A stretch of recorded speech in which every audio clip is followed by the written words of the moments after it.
राजस्थान की रजत बूंदें। बच्चों, यह पाठ आपके हिंदी की वितान पुस्तक से लिया गया है। यह वितान पुस्तक का दूसरा पाठ है। राजस्थान की रजत बूंदें। बच्चों, हम सभी जानते हैं कि राजस्थान में पानी की बहुत समस्या है, ठीक है। तो वहाँ पर पानी को किस तरह से संरक्षित किया जाता है, पीने योग्य बनाया जाता है, इस विषय की चर्चा इस पाठ में की गई है। इसीलिए राजस्थान में पानी को रजत यानी चांदी की बूंदें कहा गया है। इस पाठ के लेखक हैं अनुपम मिश्र, ठीक है।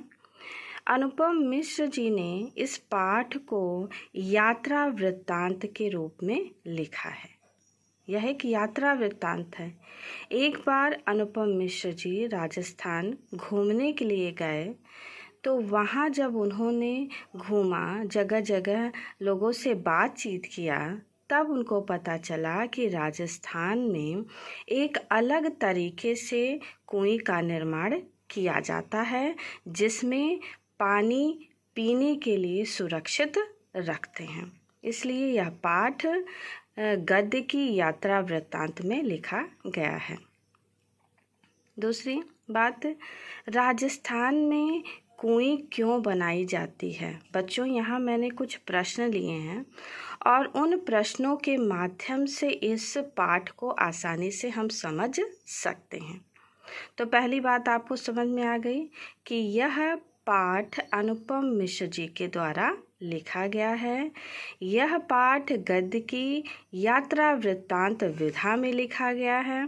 जैसे कहानी, नाटक, उपन्यास, बहुत सारी गद्य की विधाएं होती हैं, उसी तरह से यात्रा वृत्तांत भी गद्य की एक विधा है।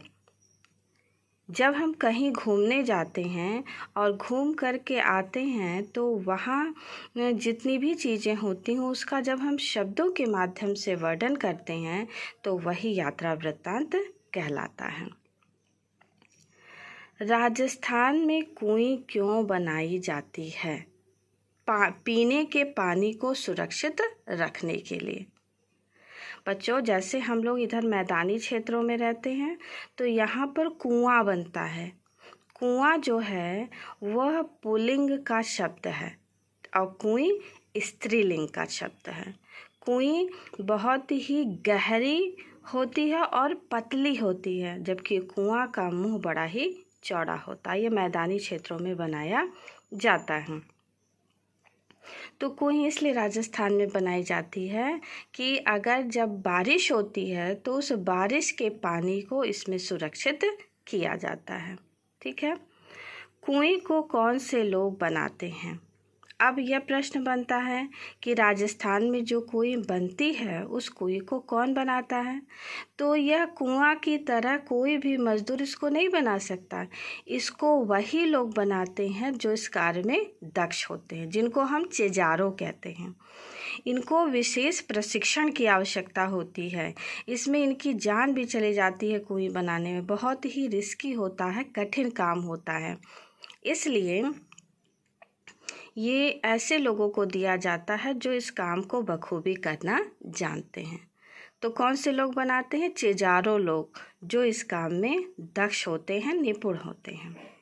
कुएं राजस्थान में किस स्थान पर बनाई जाती है? बच्चों, कुएं राजस्थान में हर जगह नहीं बनती है।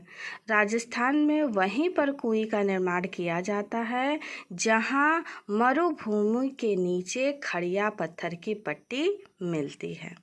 जगह जगह, सब जगह नहीं मिलती। कुछ ऐसे राजस्थान के क्षेत्र हैं जहाँ पर खड़िया पत्थर की पट्टी ज़मीन के भीतर चलती है, और उसकी भी पहचान ये चेजारो लोग कर लेते हैं, क्योंकि वहाँ पर भूमि में नमी ज़्यादा होती है। जब उनको लगता है कि यहाँ नमी है, तो वो लोग पहचान जाते हैं कि भूमि के नीचे यहाँ खड़िया पत्थर है और यहीं पर कुएं बनाई जाएगी। राजस्थान में पानी को रजत बूंदें क्यों कहा जाता है? मैंने पहले ही बताया, क्योंकि राजस्थान में पानी बहुत मुश्किल से प्राप्त होता है और उसको लोग कुएं में पीने योग्य सुरक्षित रखते हैं, इसीलिए रजत बूंदें कहा जाता है। राजस्थान में कुएं की खुदाई किस औजार से की जाती है? बच्चों, राजस्थान में कुएं की खुदाई जैसे यहाँ पर बड़े बड़े औजार होते हैं, फावड़ा होता है, उससे खना जाता है मिट्टी को। लेकिन राजस्थान में बसौली एक छोटा सा औजार होता है जो आपके हाथ में आ जाता है आराम से, और जैसे खुरपी छोटा सा होता है उसी तरह से बसौली नाम का एक औजार होता है जिससे कुएं की खुदाई होती है। क्योंकि कुएं जो है वो बहुत ही सकरी होती है और गहरी होती है, वहाँ बड़े औजार से उसको खोदना संभव नहीं हो पाता है। ठीक है, फिर अगला, कुआं तथा कुएं में अंतर। इस पाठ में कुआं तथा कुएं में अंतर भी बताया गया है। कुआं का मुंह यानी उसका जो व्यास होता है चौड़ा होता है, जैसा आप चित्र के माध्यम से देख रहे हैं। अब कुएं क्या होती है? कुएं का मुंह यानी व्यास छोटा होता है। कुआं की गहराई कम होती है जबकि कुएं की गहराई ज़्यादा होती है। बच्चों, आप इस चित्र के माध्यम से बखूबी इसको समझ सकते हैं, आपकी किताब में भी दिया हुआ है। कुआं में पानी सीधे भूमि से प्राप्त होता है, क्योंकि जब हम कुआं खोदते हैं तो नीचे भूमि की सतह से पानी इसमें आता है, जबकि कुएं में ऐसा नहीं है। कुएं वहीं बनाई जाती है जहां खड़िया पत्थर की पट्टी मिलती है, और जब ये चिजारों लोग इसकी खुदाई करते हैं तो ज़मीन में जहाँ खड़िया पत्थर मिल जाता वहीं वो खुदाई रोक देते हैं। तो कुएं में जब बारिश होती है तो बारिश का पानी नमी के रूप में इसी पत्थर पर इकट्ठा होता जाता है, जो कुएं के माध्यम से मुझे क्या हम सभी को, राजस्थान के लोगों को पीने के लिए प्राप्त होता है। कुआं को कोई भी बना सकता है, कोई भी मजदूर बना सकता है, लेकिन कुएं को केवल चिजारों जो इस काम में दक्ष होते हैं, निपुण होते हैं, वही बना सकते हैं। कुआं कहीं भी बनाया जा सकता है, जबकि कुएं का निर्माण वहीं होता है जहां खड़िया पत्थर की पट्टी ज़मीन के नीचे मिलती है। आप देखिए, मैंने इस एरो के माध्यम से आपको दिखाया है कि किस तरह से कुएं में खड़िया पत्थर की पट्टी मिल रही है। बच्चों, इस पाठ में पानी के प्रकार की भी चर्चा की गई है। 3 तरह के पानी की बात कही गई है: पालर पानी, पाताल पानी और रेजाड़ी पानी। जैसा मैंने चित्र के माध्यम से आपको समझाया है कि जब बारिश होती है तो बारिश का पानी जब मरुभूमि के ऊपरी सतह पर इकट्ठा हो जाता है, जैसे नदी, तालाब, छोटे छोटे गड्ढों में, तो उसको हम पालर पानी कहते हैं। यानी वर्षा से प्राप्त जल, वर्षा से सीधे प्राप्त जल को हम पालर पानी कहते हैं। बच्चों, अक्सर जब बारिश होती है तो हम लोग अपने घरों में पानी को संरक्षित करते हैं। किस तरह से? जैसे छत पर टब रख दिए, बारिश हुई तो बारिश का पानी हमारे उस छत पर रखे टब में इकट्ठा हो जाता है। तो उसी तरह से राजस्थान में जो सीधे वर्षा से जल प्राप्त होता है, जिसको मरुभूमि के ऊपरी सतह पर प्राप्त कर लिया जाता है, उसी को हम पालर पानी कहते हैं। दूसरा आता है पाताल पानी। पाताल माने भूमि के नीचे। भूमि से प्राप्त जल को हम पाताल पानी कहते हैं। मतलब यह है कि हमने कुआं खुदा और सीधे उसमें भूमि से पानी आने लगा, उसको पाताल पानी कहते हैं। भूमि से प्राप्त जल को हम पाताल पानी कहते हैं। और तीसरा आता है रेजाड़ी पानी, अर्थात खड़िया पत्थर की पट्टी, जो लाल लाल मैंने ये आपके सामने इंगित किया है लाल पेन से, वो खड़िया पत्थर की पट्टी है। इस खड़िया पत्थर की पट्टी पर जब हम पानी को प्राप्त करते हैं तो यही रेजाड़ी पानी होता है। बच्चों, कुएं में यही रेजाड़ी पानी प्राप्त होता है। तो इस पाठ में लेखक ने हमें ये सारी जानकारियाँ प्रदान की हैं कि किस तरह से राजस्थान में हमें कुएं के बारे में जानकारी मिली और कुइयाँ किस तरह से बनती हैं, उसमें पानी किस तरह से आता है। आप इन दोनों चित्रों के माध्यम से देख सकती हैं कि कुआं और कुएं में क्या अंतर है। कुएं में पानी सीधे न तो भूमि से आया और न सीधे वर्षा का पानी एकत्रित हुआ।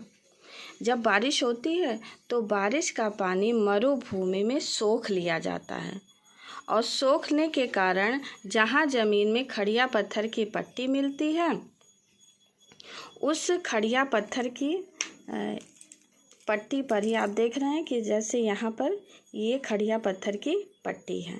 तो जब ऊपर से बारिश हुई तो बारिश का पानी मरुभूमि में सोख लिया गया और सोखने के कारण ये खड़िया पत्थर की पट्टी पर आकर के वो इकट्ठा होने लगा। तो ऐसी जगह पर जब कुइयाँ खोदी जाती हैं, बनाई जाती हैं, तो खोदते खोदते जब खड़िया पत्थर मिल जाता है और वहाँ पर पानी एकत्रित होता है, तो यही पानी जो है वो पीने के लिए कुएं से प्राप्त किया जाता है।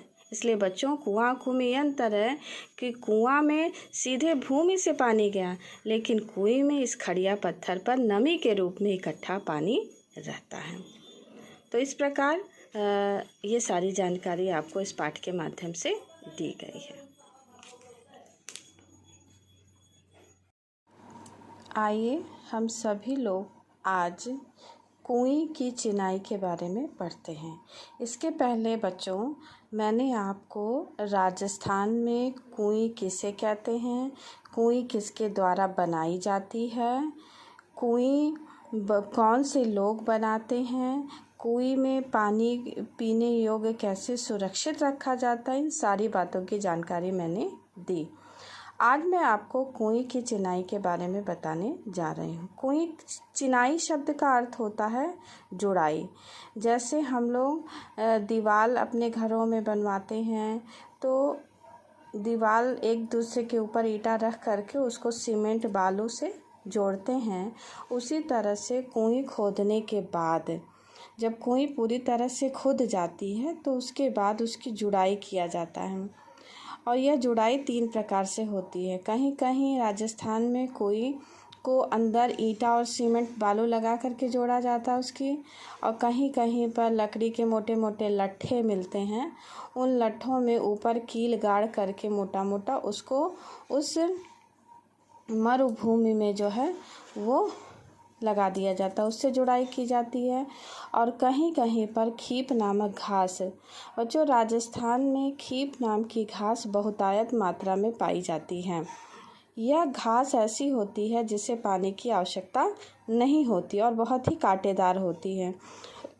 तो इस घास को लोग खूब ज़्यादा मात्रा में तोड़ लेते हैं और जैसे हम अपनी चोटी बनाते हैं उसी तरह से इस घास से चोटियाँ बना ली जाती हैं, रस्सा बना लिया जाता है और बनाने के बाद जो है ये कुएं की जुड़ाई की जाती है। जैसा कि मैंने दिखाया है ईंटों से किस तरह से ये कुआं है, कुएं की खुदाई हुई है और यहाँ पर अंदर में ईंटा बालू लगा करके इसकी जुड़ाई हो रही है। ठीक है। दूसरा मैंने बताया लकड़ी के लट्ठों से। राजस्थान में मोटे मोटे लकड़ी के लट्ठे काट लिए जाते हैं और इस तरह से लकड़ी के लट्ठों से इसकी जुड़ाई की गई है। और तीसरा आता है खीप नाम की घास। राजस्थान में खीप नाम की घास बहुतायत मात्रा में मिलती है। इसको लोग काट लेते हैं, बहुत कांटेदार होती है और जैसे हम लोग अपनी चोटी को बनाते हैं वैसे चोटी की तरह रस्सा बना लिया जाता है और बना करके अंदर ही अंदर इसमें भी सीमेंट बालू ईंटा लगा लगा करके बीच में रस्सों से इसके अंदर की जुड़ाई की जाती है। तो बच्चों इस प्रकार 3 प्रकार से राजस्थान में कुएं की चिनाई की जाती है। आइए आगे देखते हैं। राजस्थान में जब कुएं की खुदाई होती है, आप सभी जानते हैं कि कुएं जो है वो बहुत ही गहरी खोदी जाती है और पतली होती है। तो इसकी खोदाई के लिए इसका औजार भी बसौली होता, छोटा औजार होता है। और दूसरी बात कि खोदने वाला जो ये व्यक्ति है वह उकड़ू बैठ करके अपने पैर के घुटनों के बल बैठ करके धीरे धीरे खोदता खोदता वो भूमि तक भीतर तक चला जाता और जहाँ पर यह खड़िया पत्थर मिल जाता है वहीं वह अपनी खुदाई को रोक देता है। ये जो आदमी इस कुएं को खोदते हैं वो अपने सिर पर टोपी पहनते हैं, इसलिए पहनते हैं कि ऊपर से मान लीजिए खुदाई के बाद कोई चीज़ मिट्टी बालू कुछ भी इनके सिर पर गिर सकता है, तो ये टोपी इसलिए पहने रहते हैं कि इससे इनके सिर की सुरक्षा हो सके। और दूसरा कारण यह है कि इतने गहरे कुएं में अंदर तक जाना बहुत ही खतरनाक काम होता है। तो ऊपर जितने भी लोग यहाँ मरुभूमि पर खड़े रहते हैं वो सभी जो है मुट्ठी मुट्ठी भर रेत गिराते हैं अंदर की तरफ, कि जिससे अंदर की दम घोटू हवा बाहर चली जाए और ऊपर की ताज़ी हवा इनको मिल सके। मतलब इस तरह ऐसा इसलिए किया जाता है जिससे इनको थोड़ा ऑक्सीजन मिल सके, क्योंकि जितने ही गहराई में ये नीचे जाते हैं वैसे ही ऑक्सीजन की कमी होती चली जाती है, इनका दम घुटने लगता है। इसीलिए ऊपर की थोड़ी रेत वाली बालू, राजस्थान में रेतीली भूमि होती है तो रेत वाली बालू को नीचे मुट्ठी मुट्ठी भर लोग ऊपर से नीचे फेंकते हैं। और जितना भी अगल बगल मलबा अतिरिक्त मिट्टी बालू निकलता है ऊपर से लोग बाल्टी गिराते हैं और बाल्टी में अतिरिक्त मिट्टी को भर कर के ऊपर खींच लिया जाता है। तो इस प्रकार बच्चों राजस्थान में कुएं की खुदाई करना बहुत ही मुश्किल काम होता है। यह वही लोग कर पाते हैं जो इस कार्य में निपुण होते हैं, दक्ष होते हैं। चेजारो जिसको कहा जाता है वही लोग इस खुदाई का काम करते हैं। और कुएं वहीं बनकर तैयार होती है जहाँ पर ये खड़िया पत्थर की पट्टी मिल जाती है, क्योंकि जब बारिश होता है तो बारिश का पानी नमी के रूप में इसी खड़िया पत्थर पर इकट्ठा होता चला जाता है। और यही इकट्ठा जल जब कुएं यहाँ पर बना दी जाती है तो इस कुएं से पीने के लिए पानी यहीं से प्राप्त किया जाता और बहुत ही कम मात्रा में पानी एक दिन में मिलता है, क्योंकि एक दिन में 2 से 3 बाल्टी पानी ही इकट्ठा हो पाता है। तो मुश्किल इसीलिए राजस्थान में कुएं को सोने का अंडा देने वाली मुर्गी भी कहा जाता है। और इसके मुंह पर ये मुंह बना हुआ है इस पर ढक्कन लगा दिया जाता है, ढक्कन से इसको ढक दिया जाता है और जितना ज़रूरत होता है उतना ही पानी निकाल दिया जाता है और अगले दिन के लिए प्रतीक्षा की जाती है। इस कुएं को सोने का अंडा देने वाली मुर्गी कहा जाता है, क्योंकि कुएं जो है वो एक दिन में 2 से 3 बाल्टी पानी ही दे पाती है। और एक चीज़ और इसमें पूछा जाता है कि कुएं का मुंह छोटा रखने के क्या क्या कारण हैं। तो कुएं का मुंह छोटा इसलिए रखा जाता है जिससे बहुत मुश्किल से कम पानी इकट्ठा होता है, और कम पानी जब रहेगा और ये सकरा रहेगा तो बाल्टी डालने पर आसानी से ये निकल जाएगा। दूसरा कि भाप बन करके उड़ने नहीं पाता है पानी। तीसरा कि इसका मुंह ढक्कन ढकने में भी सुविधा होती है। तो इन सब चीज़ों से यहाँ पर कुएं बनाई जाती है। एक तरह से कहा जाए तो राजस्थान में कुएं जो है उस रेगिस्तान में, मरुभूमि में लोगों को मीठा पानी प्रदान करती है।